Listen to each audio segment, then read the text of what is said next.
ములుగు జిల్లా కేంద్రంలో రాష్ట్ర పంచాయతీరాజ్ గ్రామీణాభివృద్ధి మహిళా శిశు సంక్షేమ శాఖ మంత్రి దనసరి అనసూయ సీతక్క అభివృద్ధి కార్యక్రమాలు ప్రారంభించారు. 1,50,00,000 Muslim community hall, science computer ల్యాబ్లు, విద్యుత్ ఉప కేంద్రం, బండారిపల్లె సుందరీకరణ, I love you Mulugu symbol వంటి ప్రాజెక్టులు శంకుస్థాపన అయ్యాయి. సీతక్క మాట్లాడుతూ ప్రతి ఒక్కరూ అభివృద్ధిలో భాగస్వాములు కావాలని, రోడ్డు, పర్యాటక సింబల్, ఆలయాల నిధులు కేటాయిస్తున్నారని, ములుగును ఒక హబ్గా మార్చే ప్రణాళికపై చర్యలు జరుగుతున్నాయని తెలిపారు. చేసుకుంటట్టుగా ఇది ఒకటి నిర్మాణం చేయండి. ఇంకా అవసరమైతే పైన గానీ కాంప్లెక్స్ గానీ షెడ్స్ గానీ వాటి కోసం కూడా రాబోయే కాలంలో చేస్తాం.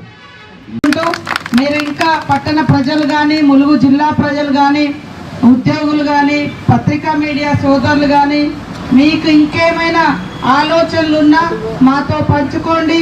అభివృద్ధిలో కానీ లేదా సమస్యల పరిష్కారంలో కానీ ఎప్పుడు కూడా స్వీకరించి వాటిని పరిష్కరిస్తామని తెలియజేస్తూ మరి అందరూ కూడా సహకరించాలని మొత్తం సబ్ స్టేషన్ ఇంకా